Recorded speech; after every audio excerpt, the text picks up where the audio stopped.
Hi, I'm John Atack, and we're here to teach, but we're also here to learn. And this is a community, and I really do welcome comments, corrections, please, and questions. So this is the Opening Our Minds community, because that's the book I'm trying to flog to everybody. And I'm delighted yet again to welcome my good friend Jeffrey Augustine onto the show. So, hi Jeffrey, how are you doing today? Hello, John. How are you? Always good to be aboard. I'm actually in very good shape indeed, I must say. Yeah, Having a good life here, you know. So you can survive Scientology and decades of harassment and still be a happy person. Yes, you can. You survive all kinds of things, including, in my case, Pentecostalism. Oh yeah. Well, we'll talk about that sometime as well, because I still have a bit of some fondness for it, but it's only the good memories of friends and things. Yeah. Do you speak in tongues at any point, or? Well, not these days, but I did when I was Pentecostal. Yeah.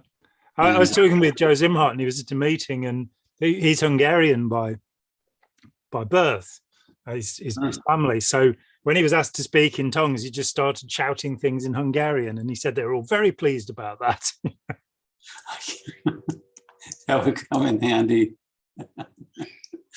I'm going to learn Hungarian just so I can do that. Yeah. Magyar. Yeah, great language. Anyone could watch the videos of Robert Tilton, the televangelist, where he speaks in tongues. And there's some quite comical videos on. Anyway, we were talking about the e-meter. Yes, we were going to talk about e-meter. There was another topic that came up, which is that Chris Owens published a good piece today about Tony Ortega's wonderful underground bunker, saying that L. Ron Hubbard was not a war hero. And this is coming from a man who wrote a book called Ron the War Hero. So Chris Owens seems to be contradicting himself. I'd like to talk to you. I've done a lot of research. You were talking about updating your book, Hubbard's biography. Now, I have a manuscript. I've been writing it forever. It's 400,000 words, my book about Scientology. Yeah. And I'm not even to L. Ron Hubbard's death. I may have to turn it into like a 5-part book. The Encyclopedia Britannica.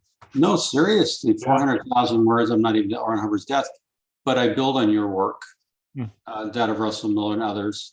And then I add in some of my own original things I found because like the Journals of Scientology came online, and they're great reading from the 50s. You had to work back in the pre-internet days where you had to travel around to archives. And I mean, that's monumental work, expense. Well, I wrote to a lot of people. I reckon that I collected accounts from 150 people in all. And I think when Janet Reitman did her book, she had about 7 sources, one of whom was me, and another of whom was Russell Miller, because I was the source for Russell Miller too. Now, Russell did a lot of work himself. I look back with tremendous admiration to James Phelan, because Phelan in the early 60s was the first real investigator who looked into Hubbard's background and published newspaper articles. Really? Yeah. And he found out that, all sorts of things that Hubbard had said about himself were just simply fabrications. And then there was Alexander Mitchell in the late 60s, where the Sunday Times had to apologize by printing, that wonderful statement that Hubbard broke up black magic in America. It's like, well, I'm afraid it still exists, Ron. But he did good work, Australian journalist. And then, of course, it carries on that there are so many people.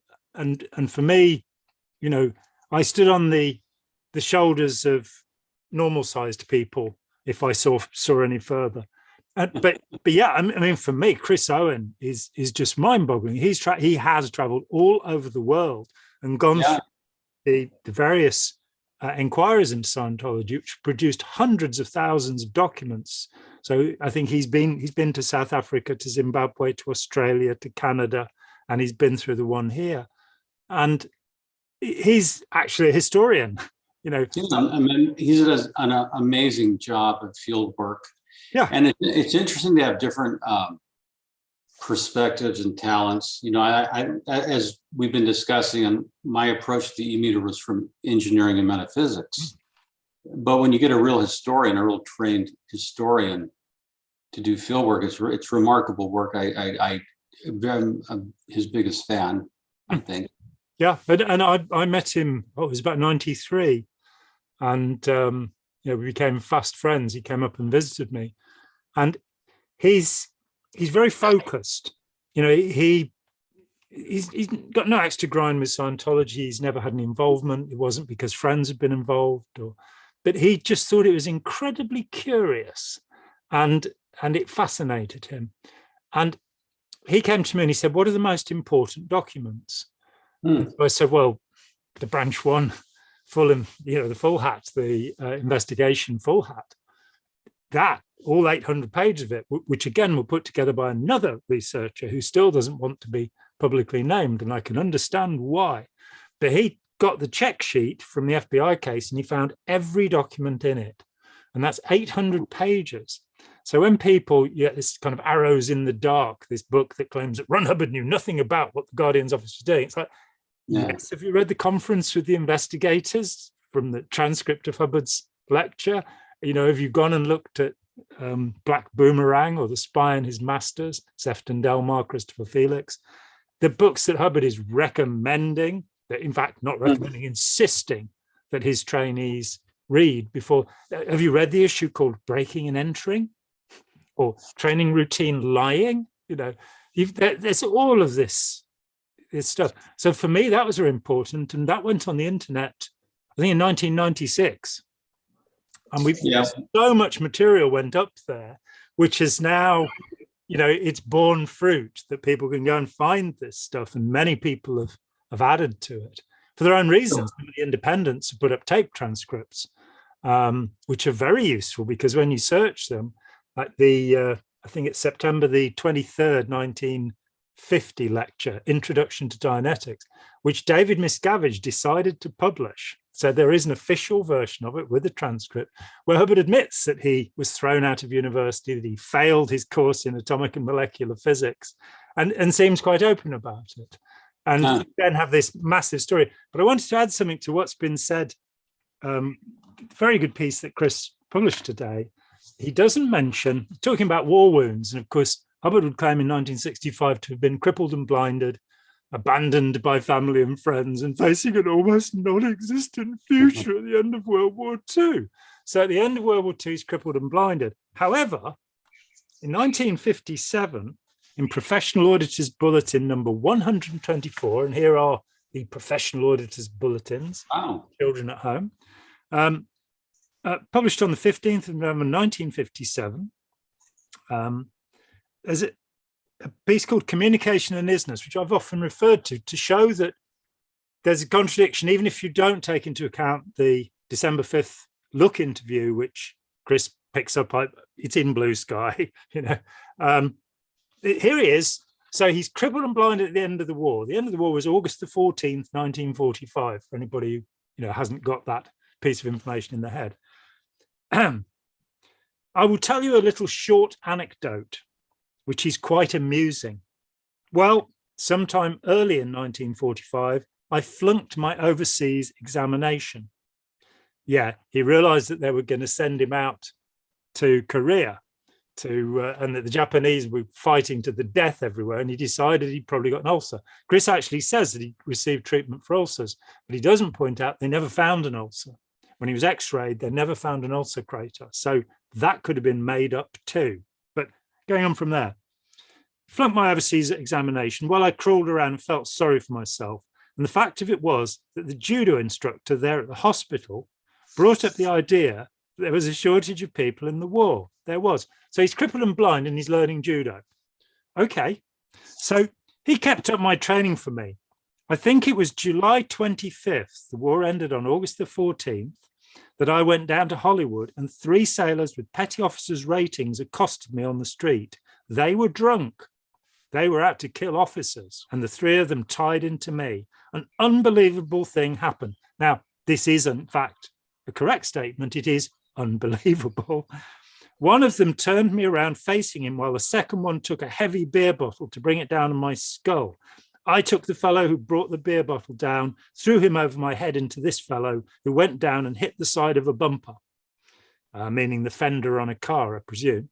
The beer bottle hit the pavement, broke the end off, and the other fellow reared up where he had been sitting on the running board of a car, and I put it in his face. Oh. That's what you're trained to do. So in judo, you're trained to put bottles in people's faces. Yes. Overnight, the wound in my side healed Overnight, the wound in my side healed. The wound in my side healed. Overnight, they wouldn't let me out at all, but I could get extended leave from the hospital. I went down to Hollywood and messed around at the studios. In the middle of all that, I managed to complete all the researches which I'd stacked up and which had been interrupted by the war. So I think there's an expression for this, a technical expression. He was a lying bastard. Yes. So somewhere between July the 25th and August the 14th, he was crippled and blinded. And yet he could practice the deadly art of beer judo. Beer judo. And I did chase this a little bit further. If you look in his records, there is a request for him to attend the court-martial of 2 petty officers. So he even exaggerated the number. There were 2 of them, not 3. One thing I note in my manuscript, my unpublished 400,000 word manuscript, is that when Hubbard was discharged from Oak Knoll Naval Hospital, instead of heading north to his first wife, Polly, and the kids, who he'd abandoned some years before, in fact. Yeah, he takes his car and heads south towards Pasadena to stay at Jack Parsons' place, and he's blind and crippled enough to have sex with anything that walks. Yeah, he goes to South Orange Grove to the parsonage. And because I don't see in my esoteric books, my many esoteric works, anything about being crippled and blinded while you're practicing sex magic. It's not a necessity. Missing from the grimoires, but nevertheless. I have one note about Russell Miller. Yeah. He has this wonderful term. He says that Hubbard would later astonish his followers with the Foudroyant revelation that he had twice visited heaven. Isn't that a wonderful word? Foudroyant. It's the first time I actually, when I proofread the manuscript, I said, "You've made this word up." No, he didn't. No, he didn't. I know. Revelation is such a wonderful use of the language. He twice visited heaven. And these visitations, sort of in his 1952 recording, Electropsychometric Scouting Battle of the Universes, where he does use the e-meter. He talks to Mary Sue's sort of working with them, and she's got like this sing-song little voice, and Hubbard has a spirits on the e-meter, like an occult seance using the e-meter. Oh yeah. You know the tape I'm referring to. Anyone who wants to listen to it, just type in Electropsychometric Scouting Battle of the Universes. It's on Tony Ortega's blog. I pointed out to him years ago when he posted it. But Hubbard is using the e-meter at that point to interrogate a metaphysical entity, a discarnate entity, and their purpose is to take over the physical messed universe. Right, not doing a very good job, are they? It's quite interesting. But something I wanted to bring up. Okay, when we were talking about the e-meter, I made the point that all it can do is measure galvanic skin resistance. Yeah. That's all it can do. But you can superimpose any model or construct upon it you want. So if I gave a Catholic an e-meter, he or she could actually create a Catholic-based e-meter religion. And if you said that you saw the Virgin Mother, she spoke to you, that would read on the e-meter. You could ask how many children a priest had abused.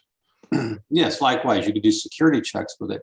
So a question I get asked, and many of us have been asked, I'm sure you've been asked the question, is the e-meter a lie detector? My answer is that it began its life as a lie detector. That's the electrocyclogalvanometer, or the cyclogalvanometer. It began its life in police work in the 1920s as a lie detector. Yeah.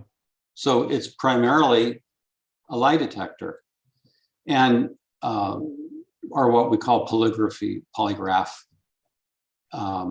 So it began as life as a lie detector.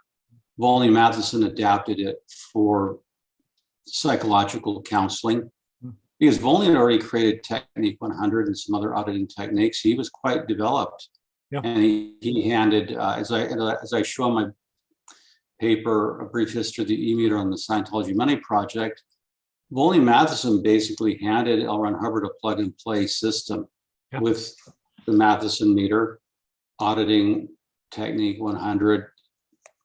I mean, a lot of it was there. And as you found, the patent papers, of course, show that L. Ron Hubbard was, in fact, the man who invented the e-meter, and that Volney Matheson has disappeared from history, as did everybody who made any kind of contribution to Scientology, because he was the person that could discover anything. Therefore, well, that's one of the things that shocked me, actually, as a Scientologist, Hubbard said, you can change the future, you can change the present, and you can change the past. And that always confused me about how you could change the past. And then I discovered that Hubbard had this technique, which is called lying. And that was all there was to it. So he would just claim responsibility for everything good or everything that seemed good. And away we went.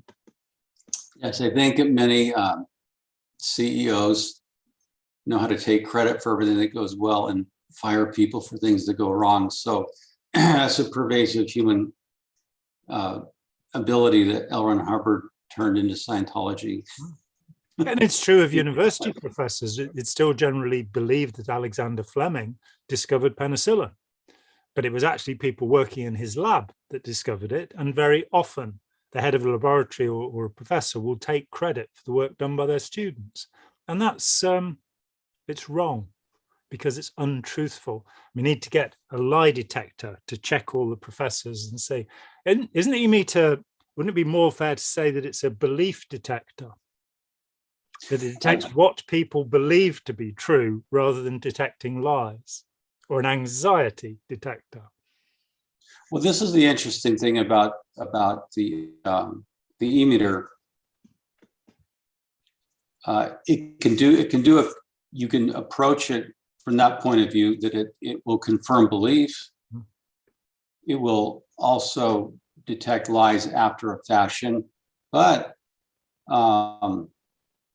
as I mentioned, in the case of on my Dirty Cops and PIs.com blog, there's a polygrapher, Dan Ribicoff, who has allegedly sent out racist text messages while failing job candidates of the New York Metropolitan Transit Authority who are Black. So we have to be careful about the e-meter, what we're saying. The bias of the operator can affect a polygraph, or it can affect a security interrogation in the Church of Scientology. So let's go before the machine itself. Let's go to the bias of the operator, or the lens through which they're looking at it. Yep. If I'm a dirty cop and I want an interrogation because I'm lazy and I don't want to do the actual case, I can use a polygraph to intimidate someone to get an arrest, to force a false confession out of them. I can even lie about it. I can do a polygraph and then say, you failed the polygraph. You did it. So when bad police officers, racist polygraphers, want to force a conclusion, they can make a polygraph do whatever the hell they want. They can interpret the results, not scientifically, because it's not a science. And even polygraphers, and you read the journals, they'll talk about it being an art and a science. One interesting giveaway, John, is I saw a picture of Ribicoff, and he's there. It's sort of three pictures. It shows him, his daughter, and then a polygraphy subject in the middle. And we'll post it here. Yeah. And what you're looking at is he's doing polygraphy on a laptop. And there's a little window in window. showing the person's face. Now, normally in a polygraph, you're sitting perpendicular to the polygrapher. Yes. So I would be facing you, you'd be perpendicular to me, not seeing you. Yeah. But most modern polygraphers will have a camera, sometimes it's concealed so that they can see the person's face. That is, they're going to be relying more on facial indicators than the actual polygraph tape. Reading galvanic skin resistance primarily. And in polygraphy papers, they admit openly that the galvanic skin response channel is the most potent channel to detect. So before the machine, we look at the bias of the operator, what they're trying to do with it, what is their goal. Yeah. So there's no neutrality in it. You don't have somebody walking in. There's always if I'm being paid by a police department to be a polygrapher, that's a client. If I can do 300 polygraphs a year, I'll make more money than if they don't like me and I get fired and only do 5. They want a particular result. So in police work, the polygraph, or what Scientology calls an e-meter, is a tool of intimidation. Yes. It's not admissible in court, generally. In 20 US states, it's arguably admissible, but it can be challenged. And so but generally they don't bring it to court because it would be the weakest part of the evidence. It's never been admissible in the UK courts. It's never been accepted as a scientific instrument. And indeed, a few years ago, there was a dreadful scandal. There was a TV host called Jeremy Kyle who followed certain American precedents and intimidated people in the studio and would have somebody have a polygraph that would prove that they'd cheated on their spouse or something like that. And he was a bully and the shows were dreadful. And he didn't have Springer's intelligence. Springer could at least, he was unpleasant, but he's highly intelligent and at times amusing to watch. Not that I've watched very much Springer either. But Kyle got into a situation where, in fact, somebody committed suicide as a consequence of the completely false allegations upheld by the polygraph. And thankfully, that was the end of Jeremy Kyle on British TV. Well, here in America, there's the Steve Wilkos show. It's NBC Universals. And they use the polygrapher Dan Ribicoff. He was there until this recent controversy. And a young woman was accused of burning her baby with cigarettes. These were actually cockroach bites. She was poor, lived in a place where you could get cockroach bites. No crime to live in poverty. But this TV show publicly accused her of burning her baby with cigarettes, and that's what the polygraph showed, because that's what they wanted it to show. But a doctor did verify cockroach bites. She became suicidal. Of course. So let's first begin with whether it's the polygraph or the e-meter, there's the intent of the operator to weaponize this thing or to do something with it. Conversely, let's say you and I are best friends. We're very good friends. Yes, we are. And I'm a police detective. You get called in for a crime. I don't want to see you convicted, whether you did it or not. So again, a dirty cop, dirty e-meter operator can forgive someone and say, hey, the e-meter showed that John passed the sec check. He didn't do it. It was a false read. Yeah, likewise, it can go on. So the bias of the operator is much bigger than the machine. The machine itself is more of an artifice in certain contexts. That is, it's used to intimidate or impute authority, or people have someone become convinced that it's a scientific instrument. Now, for people who've never worked in science,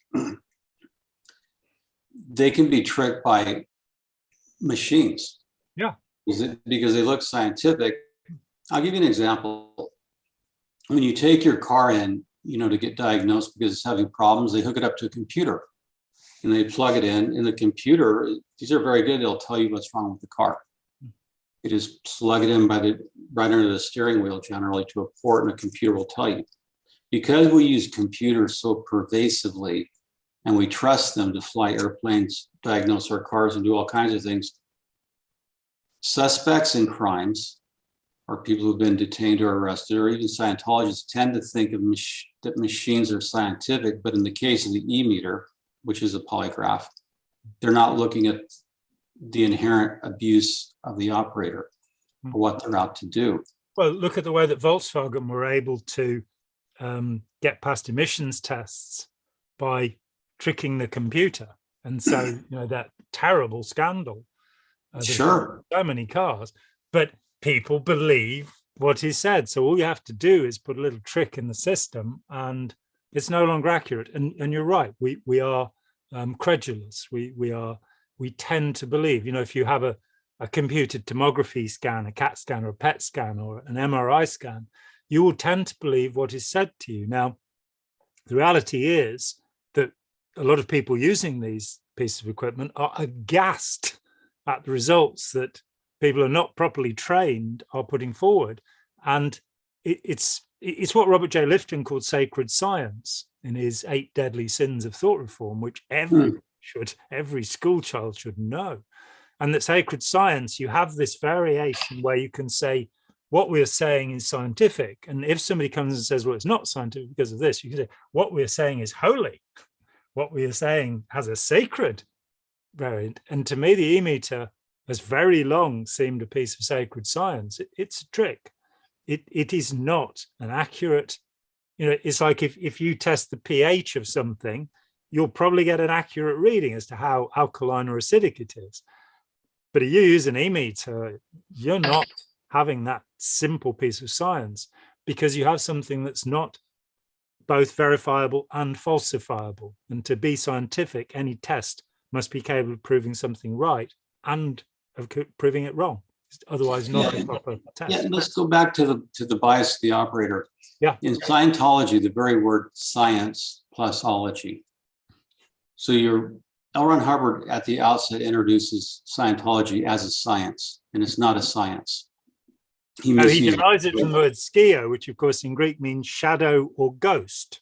So it is the study of shadows, which I think is a much, in trying to mix Latin and Greek, you can't do that in making a word. So if you go to the Greek and what skio means, it's the study of shades, the study of ghosts, study of things that are not there. Yeah. Well, exactly. So let's look at the bias though. Yeah. You go in thinking it's a science of the mind and that the e-meter is a scientific device which is going to read thoughts of the spirit. So you're indoctrinated to believe this about the technique and the machine. Yeah. So it's not falsifiable. Yeah. At the very outset, Scientology is not falsifiable. And therefore it cannot be a science because it's invulnerable to disproof. Yeah, you can't invalidate it, to use the technical scientific word. Well, this is where Hubbard introduced keeping Scientology working. The West Hammer out of existence. So he renders it invulnerable to disproof, therefore making it not a science and not even a pseudoscience. And certainly not a technology. No, in the word of technology itself, if you look at the etymology of that, the techniques in the Greek, the artificers, people who build things, it's quite a different, it became, in the age of science, it became to mean something that's scientific, that can be tested, verified, falsified. And to this point, on the masterclass series you see online, Neil deGrasse Tyson has a wonderful masterclass. Sadly, he made supportive comments about Scientology, but we will put that aside. That's his opinion, and that's not science. Exactly.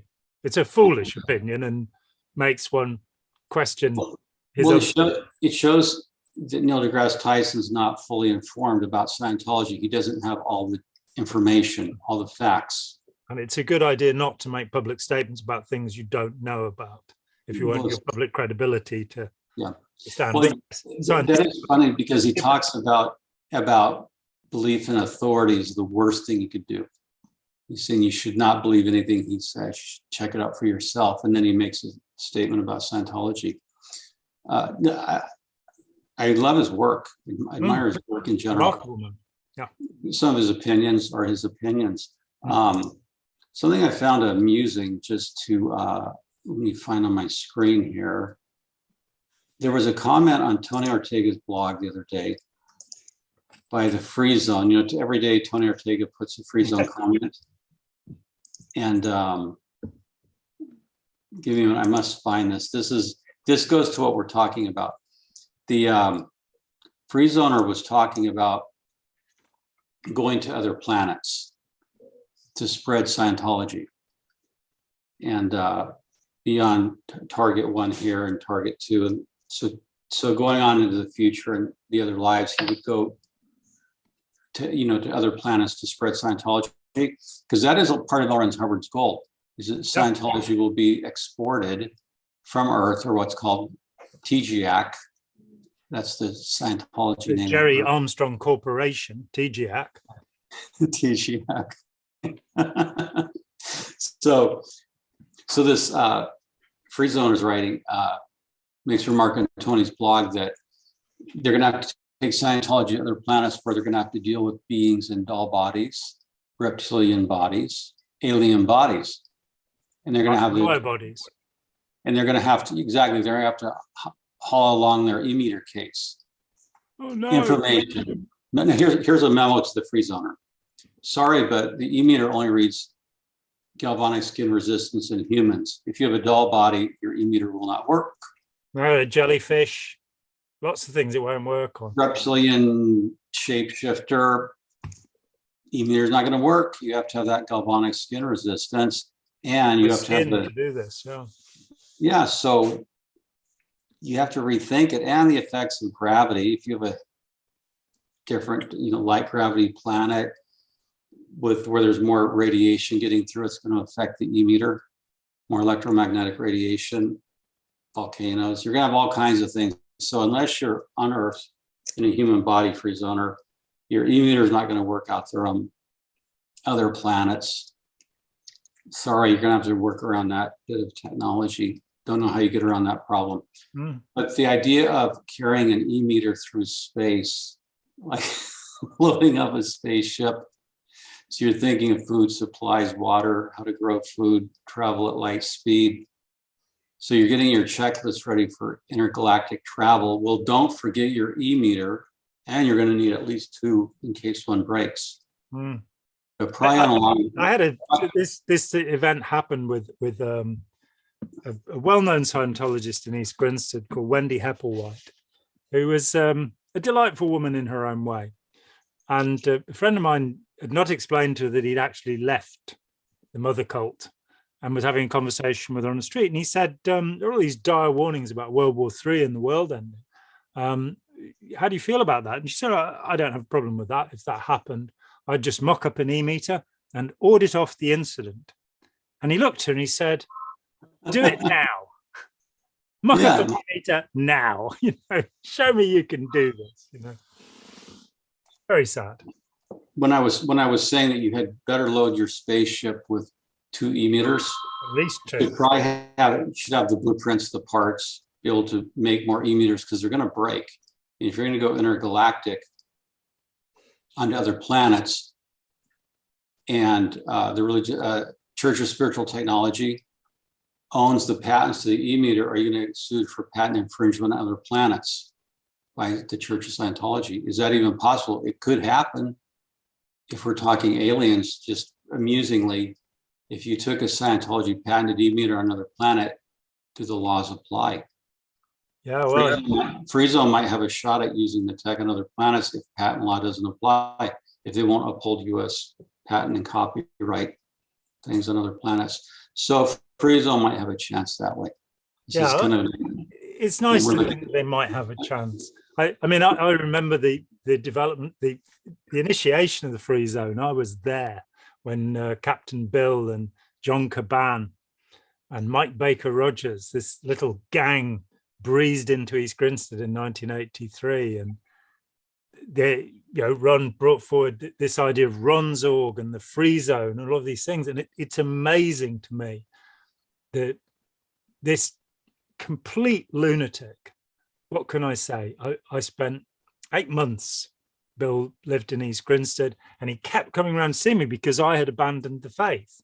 I was still helping to defend people from the mother cult, but I just didn't believe in any of it anymore.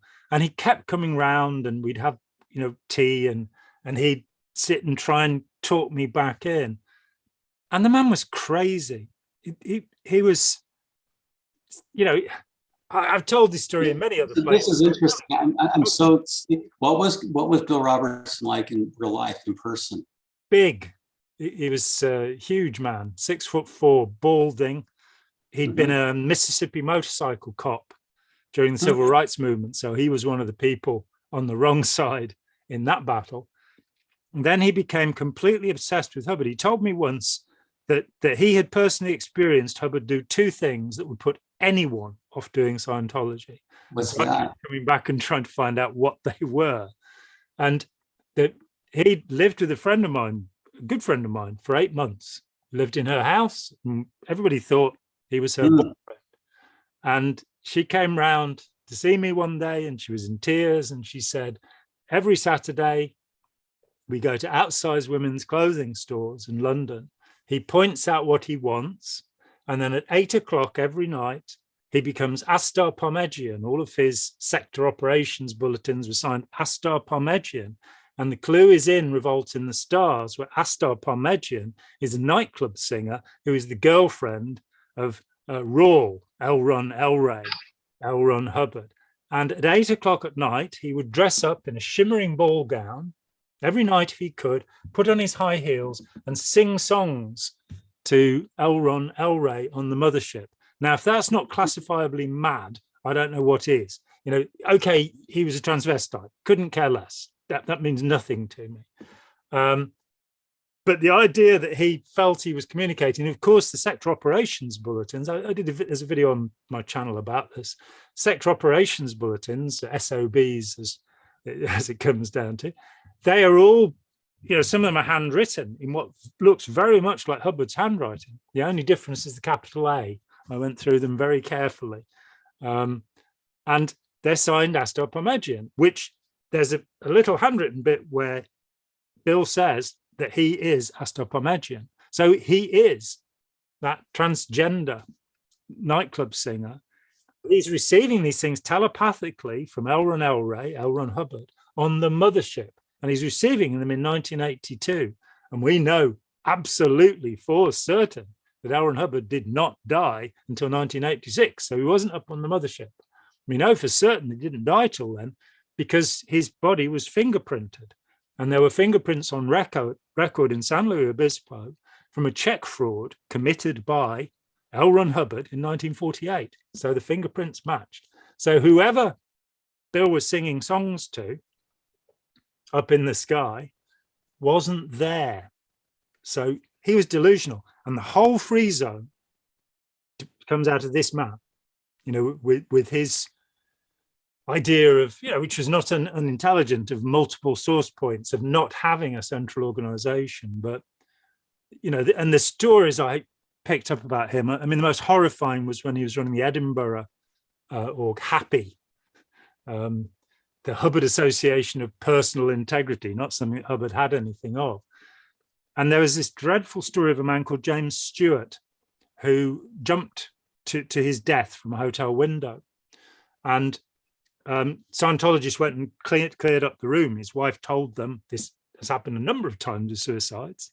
And, the suicide rate in Scientology, I reckon to be about 10 times what it is in real life, in normal life. I did a survey of this in 1993, and it's much higher than round about. They cleared up the room, and then they went to the media and said, oh, he was just a beginner. He was the head of the Durban org.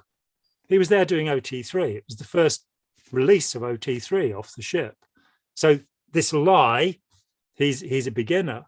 And what had happened was he was an epileptic, and he'd had a fit.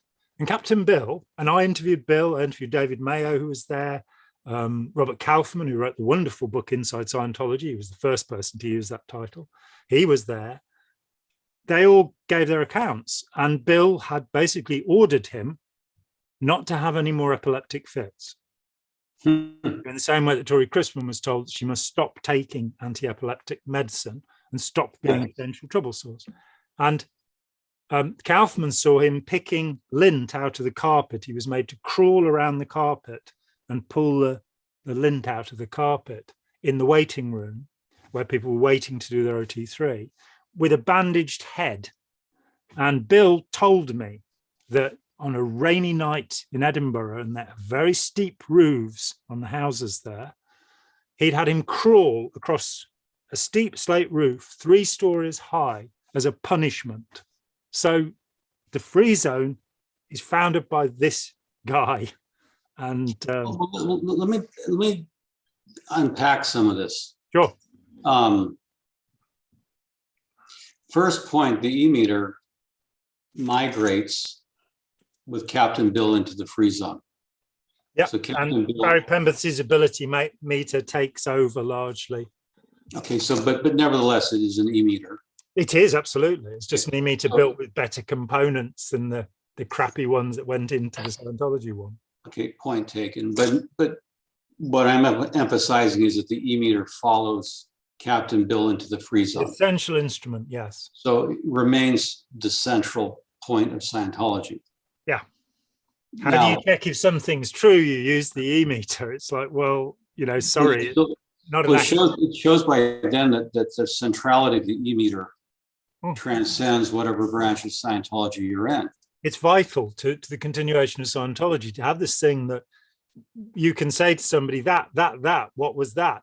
And whatever thought is passing through their imagination at that point suddenly rarefies into a truth. It actually did happen if you think it happened then. And thus you find the incredible creation of false memories among Scientologists. And that starts to affect the accuracy of their memory. And I hate to say this, but there are people who've had tremendous amounts of auditing and their memory starts to get shaky because they have believed things that they imagined. And imagination and memory are seen on the same screen in the human mind. And so if you start believing all of this nonsense, which is nobody has ever proven, not one proof of a past life has come forward in all of the millions of hours of auditing, nobody's given a reliable proof of any kind.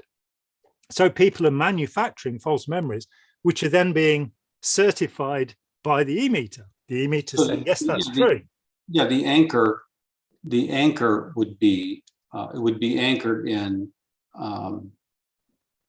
the fact that it reads on the E-meter. So therefore it is true. And that goes to Hubbard's underlying, if it's true for you, it's true for you. Yeah, what's true for you is true, which is, of course, he says it comes from the Buddha, and it's an absolute misstatement of the Kalama Sutta, which I hold as one of the great statements. Don't believe anything because your priests tell you, your parents tell you, a spirit tells you, you hear it in a dream, or either Buddha tell you. Believe it because you have tested it and found it to be true, not because you think it's true, which is what's true. That's interesting. In the 12th century, the Buddhist monk, I do not recall his name, said, if you see the Buddha in the road, kill him. Yes. And to me, that was quite a revelation when I first read it as a young person, because basically a Buddhist monk saying, don't make an idol out of the Buddha. If he gets to that point, kill him. But there's a story, I think that comes from the Chan or Zen tradition. And there's a story about a very cold night and a very ill old master. And the monk has run out of things to put on the fire. So he takes the Buddha and puts it on the fire. And the master says, what are you doing? And the monk says, what are you saying? And for me, as a young man of 18, that was an incredible epiphany to say, as the Buddha said, no attachment to dust, no attachment to material things. Yeah, where can the dust alight? But going back to Captain Bill, so the free zone, when I was in Theology 101 as a freshman in Christian University, the professor spoke about the centrality of the cross in Christianity, Christ's death for us. Yes. And so that term, the centrality Hmm. of the cross, you can take that concept and talk about the centrality of things, of whatever field you're discussing. Yep. So what would you say, John, is the centrality of Scientology? What is central? Is it L. Ron Hubbard? Is it the meter? What is the centrality of Scientology? I'll ask you, then I'll venture with my opinion. Well, things change over the years. That when it starts, it is the idea that a wounded war hero has brought together the latest in modern science and the depth of Eastern mysticism to cure physical injuries. So that he has brought forward a scientific method by which mankind can be elevated into a state of being which he will later compare to the Buddhist Enlightenment. So that's where it starts. I think as it drifts along, it actually does become Ron Hubbard himself, that, you know, as a narcissist, and it is then the elevation, the cloning of the Scientologist upon the personality of L. Ron Hubbard into a complete malignant narcissism, that the whole idea of training routines and auditing is to empty out any compassion that you have and to make you completely selfish in the same way that Hubbard was. And it's successful. You know, it does actually do that. You get people John, who care less about other people. You know, it's dreadful. No, it is dreadful. In my unpublished manuscript, I make the argument that L. Ron Hubbard and the E-meter co-create each other. Hmm. They co-create each other. And this to me is very interesting because L. Ron Hubbard needs the E-meter as much as it needs him. So at some point, L. Ron Hubbard says the E-meter knows all and sees all. Hmm. And he makes it bigger than even a polygraph. He makes it an oracle. Yes. As he has made himself an oracle. Yes. He's the oracle who can see the 75 million year old trap. He's the only person ever who is capable of discovering technology. Well, he's the one who almost died going through it. He broke his back to make this exactly taped path out of the trap. He did fall over drunk in the gutter in Gran Canaria, by the way. The backbreaking incident does, as with almost all Hubbard stories, he has no real imagination. He talks about this, I think, in the Dianetic Axioms, that you know, there is nothing new under the sun. Though I, you know, tried checking fingerprints and snowflakes if you want to draw that conclusion. So he is always, every story I checked, and I checked a lot, there would be some grain of truth from which he had exaggerated the story.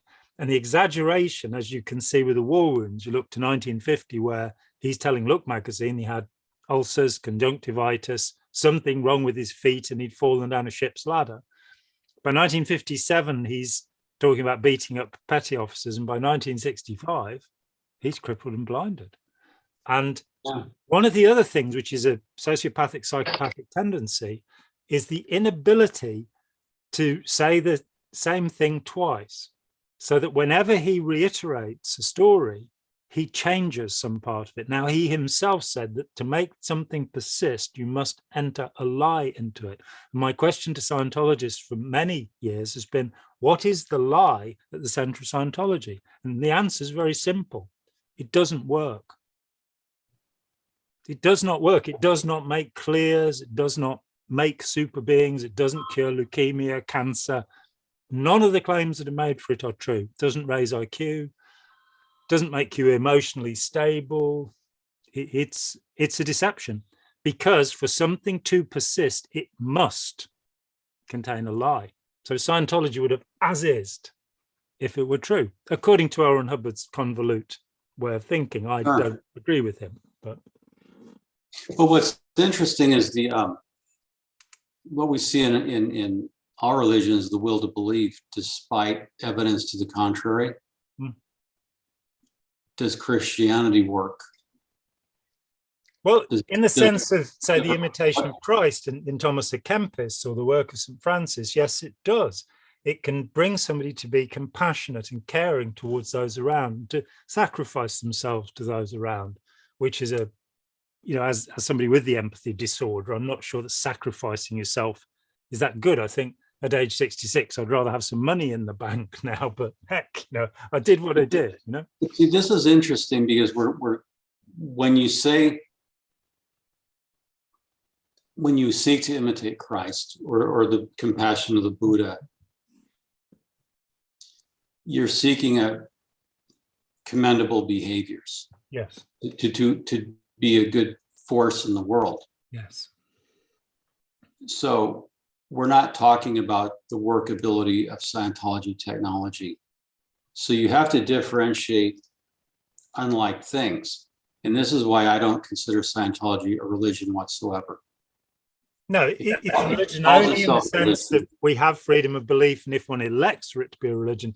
But in the classical terms, I think Hugh Urban came to it very well, that when he writes a book about Scientology being a new religion, you get towards the end, then he explains it's only a religion because it pretends to be a religion, because it's very carefully, garnered those aspects that make it look like a religion. So the title of the book is actually a misnomer. It should be Scientology is not a religion. Well, one of my dear friends called it the faith of the faithless. And that's interesting because there's no faith required in Scientology, other than a faith in the meter and what L. Ron Hubbard wrote. Yeah, and those become that L. Ron Hubbard is a truthful leader, a man who said honesty is sanity. The road to truth must be trod with true steps, and then contradicted himself like crazy at every turn, kind of going. That was how I left. That was the enlightenment, the epiphany. Well, that's the shift or the pivot. You have going back to the e-meter, and my thesis that L. Ron Hubbard and the e-meter co-create each other. Yeah, L. Ron Hubbard basically creates a paranoid police state inside of Scientology. Yeah. First, it's managed by the Guardian's office and then the Office of Special Affairs, but it's this psychotic paranoid police state. Which you also have the L. Ron Hubbard Communicator Network, the Flag Operation Liaisons Office, all of these spy networks. RTC. When I looked at Hitler and the way that the German Reich was organized, that you always had at least two departments in competition doing the same thing. And he ran none of it, but everybody spied on everybody else. Sure, that's how he kept his power. Yeah. But going back to the e-meter, within the police state of Scientology, the e-meter and sec checks become central. Going back to my question, what is central in Scientology? Well, auditing is what the public sees, that you're getting help for spiritual travail on the e-meter. That's how the Church of Scientology promotes it. The backside that the public does not see is the system of sec checking you for your crimes, your overts. What are you withholding from the church? What are your secrets? What have you done? Chris Owen told me, and I'm very gratified, that he began his research into the Guardian's Office, the Guardian's Office of Special Affairs, as I call it, because he'd read a paper I wrote back in '93 called Scientology, Religion or Intelligence Agency. And it is an either or. It's one thing or the other. And my determination is that Hubbard was paranoid, in fact, a paranoiac. And so he created a system that would protect him, which he admits to in the Responsibilities of Leaders, the Simon Bolivar policy, that this terrible little mafia statement that you can go out and do things on the behalf of the leader without telling the leader what you're doing. And so the amount, half the people who harassed me were doing it because they thought it was the good thing to do, not because branch 1 or branch 2 had told them to do it, but because eliminating an enemy of Scientology, that's got to be a good thing, hasn't it? Sure. And that's, and you can see again, the e-meter is part of this system. The pink legs policy you're referring to, what is a pile of bodies outside my office. Who's the one with the pink legs? You can Google pink legs Scientology and read on it if you're listing the pink legs policy, so-called pink legs policy. But again, the pervasive thread that runs throughout Scientology is the E-meter, the sec check. And part of it, the higher you get up in Scientology, the more you're going to be checked for your ideological purity, your obedience. Unkind thought about L. Ron Hubbard. Well, it's also, are you willing to commit violence?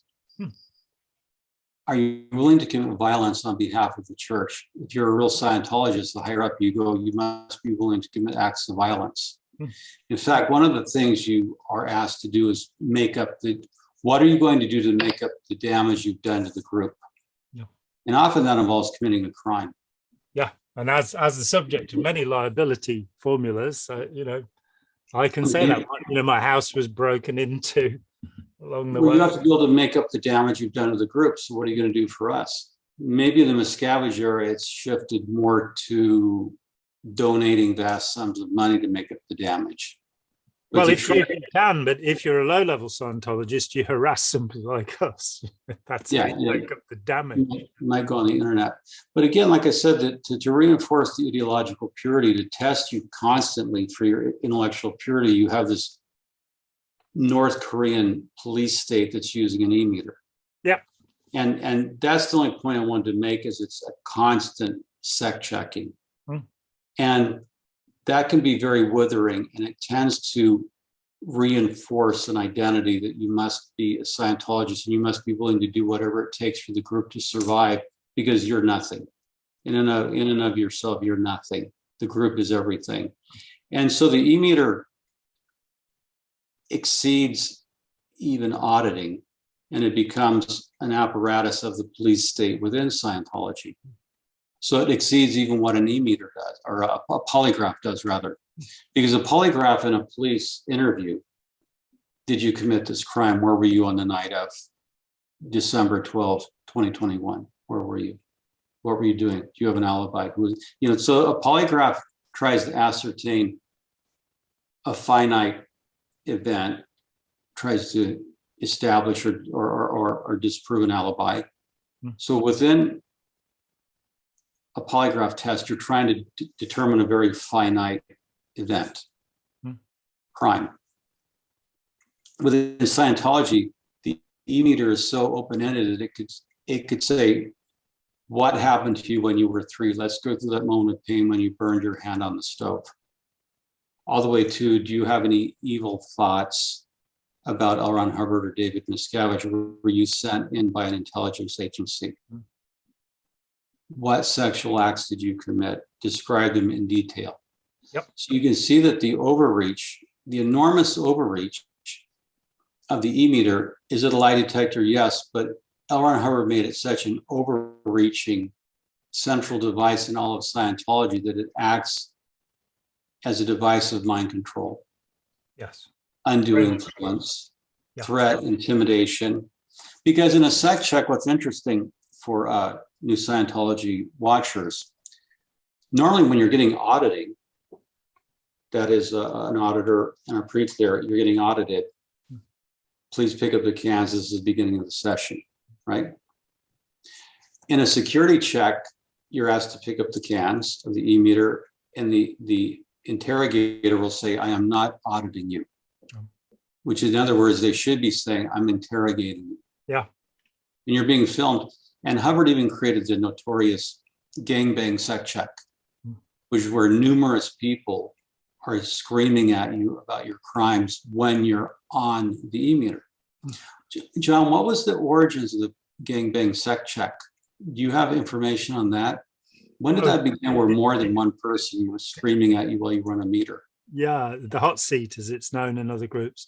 The furthest back I can trace it is to Mao Zedong. And it's funny because I was talking to a chap last night who never had anything to do with Scientology, nothing about it. And I described something about the rehabilitation project for us. And he said, well, that's like the re-education camps in Xinjiang. And I said, you are exactly right.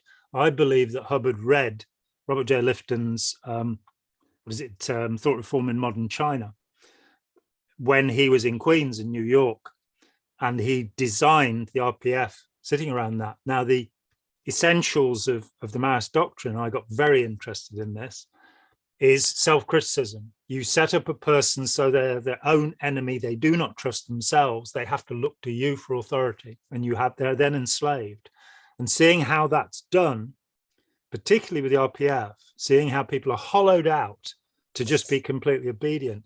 Then later on, we get the truth rundown after I'd left. I remember Chris Shelton the wonderful Chris Shelton first talking about this at Toronto, which I think was his third public appearance ever in 2015.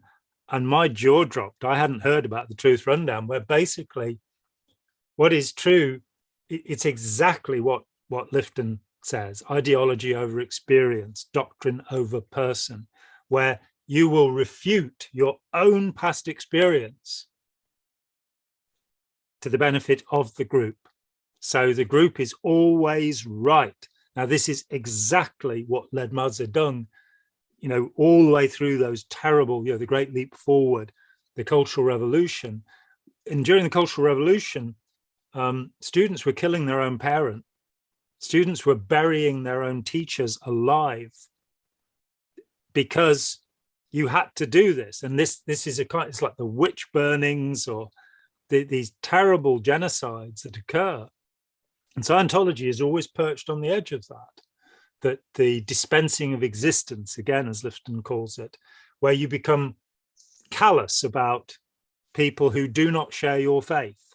Non-believers, disbelievers they're not worth anything. They're cattle. They're to be destroyed, and they're an obstacle. I remember I was when I did interventions in the early 90s. I did one with a young woman, and I read her tricked, sued, lied to, or destroyed, fair game, which had always, because it's withdrawn from public view so rapidly, it always evoked quite a response in the hundreds of people I'd spoken to before who were unaware of it. This woman said, yeah, that's what you have to do. If Scientology is going to succeed, you have to destroy anybody who opposes it. Oh, absolutely. And when you were mentioning RPF coming out of the re-education camps of China, in the narratives of the RPF I've read, well over 100, the continuing theme of RPF, the Rehabilitation Project Force, is that daily sec checks on the e-meter. Yeah. And it gets to the point where you have to make up crimes just to give them something. You have to make up something so that they have a crime. Yeah, like the collateral in NXIVM, where people would have to confess to things so that they could be blackmailed later. It's like, exactly. So again, this is why I say the e-meter became so overreaching as to become a central part of the paranoid police state within Scientology, particularly in the Sea Org, but also in public members when you've committed some kind of offense, real or imagined. And that's why the e-meter became more than a polygraph. How it functions as is an oracular device that can see into the spiritual universe. It can see into the whole track trillions of years ago. It can see into the postulates you created. It can see body thetans, which are copyrighted metaphysical entities that only Scientology's patented e-meter can remedy. So that's a monetized lock and key solution on the retail public side of auditing. On the back side, public members have to pay for their own security checks. So there's how many former members have written about their trips to FLAG where they put $50,000 on deposit on account for coursework, and they're dreading having half of that or more chewed up by security checks before they're eligible to go onto the OT levels. It's like the old system of with witches, which ran well into the 17th century in this country, where if you were arrested and tried for witchcraft, you might be held in prison in a jail for 6 months, and you couldn't be released until you'd paid the fees for being in the jail. So you could be found not guilty, but then you wouldn't be released. So it's like going to the police and having to pay £100, $100 an hour to be interrogated, and you can't leave. And I'd never even thought of it that way, but it's so true that the sec checks you're getting to pay to be interrogated, to give information. Well, again, this is where under the Fifth Amendment, you should be able to refuse. This is where L. Ron Hubbard monetizes everything. Even he's indoctrinating people you're paying. As he's security checking people you're paying. You will always pay dearly for everything in Scientology, including you'll pay for corrections to the auditing that went wrong. You'll pay to be sec checked for your crimes. Yeah. So the e-meter is central to Scientology in that sense. It generates Scientology's income through auditing, through sec checking, but it also reinforces ideological purity. It's a culling mechanism early on, because if they detect that you have some withhold or crime, you could be declared a suppressive person and expelled from the church. Which again brings us into Lifton and the demand for purity, which is essential to the communist brainwashing method. Yeah, I have a paper I'm going to release on my Scientology Money Project blog. I found a very interesting document written by a Scientology official in the UK discussing Scientology justice procedures, and he gives away far too much. I'm just going to leave it at that. It'll be up in the next week. So Excellent. He gives away far too much about how the justice procedures work and how they're rigged. So in summary, just as a racist polygrapher can throw off a polygraph test, a bad auditor who's under a lot of pressure from management, possibly even from David Miscavige, will be able to tell Scientology management or the Office of Special Affairs whatever they want to hear. In other words, the outcome of a Scientology ethics interview on an e-meter is predetermined. It'll be whatever management wants to hear. Even if the Scientologist tells the truth, it's not true to management. It might be true for them, but it won't be true for management, and the auditor will come up with the result that management wants. Yes. So you can see that the e-meter is functions as a complex, multidimensional weapon in Scientology. On the one hand, I've talked to people who gained a cathartic experience on the e-meter. Sure. I have no reason to doubt them. They went through an event that was traumatic. They felt relief from it. That's fair. You can go traumatic incident reduction therapy. You can do that a lot of ways. You can also, it's been often demonstrated by the use of imagination, overcome trauma. So whether what you are recounting is true or not, it is the catharsis that's important. And indeed, of course, we take the word catharsis from the Greeks, and they didn't achieve catharsis through reliving or abreacting their memories. They achieved catharsis through watching tragedies, through watching plays. And it's completely irrelevant, but the word tragedy means the song of a goat. And often watching a movie, you can have realization watching a great movie or a novel. Just about any book I read, it's one of the things I've often said, that people talk about intelligence. I've yet to meet anybody who can't teach me something. One of the revelations I had in a great novel was William Vollmann's Central Europe. Big, thick novel. I've read it probably a dozen times.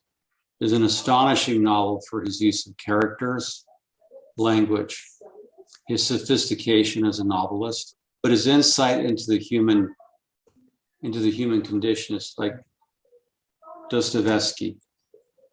The great novelists, when you're involved with great literature, it can be so cathartic and redeeming, educational. It can be so uplifting and powerful and moving. Absolutely. And I mean, Somerset Maugham said, if you want to understand psychology, read novels. And as you said, Dostoevsky is, or Thomas Hardy, Dickens, there are so many brilliant minds that focus so much. and they will give you catharsis. They'll give you revelation. You don't need to sit at an e-meter and imagine having a dull body 6 trillion years ago on the planet Hubbard. Life is teaching. We can learn from those around us, from the experiences we have. Sure, and the lack of empathy, as you point out, you become more a hardcore. Hubbard said, when someone becomes a Scientologist, consider that they've signed up for the duration of eternity, like the rest of us. Duration of the universe, yeah. Sorry, duration of the universe. Yeah. He said, when Miss Patty Cake comes in for auditing, we're going to turn her into a hardcore Scientologist. Yeah. In other words, they're going to take a person off the street, Miss Patty Cake, he derisively calls her. Namby pamby panty waist dilettante. Dilettante, yes. We're going to turn them into a tiger, a hardcore fanatic. Yeah. And I guess where I want to end up the series on the e-meter is that the e-meter is the tool whereby this is done largely, in addition to group pressure.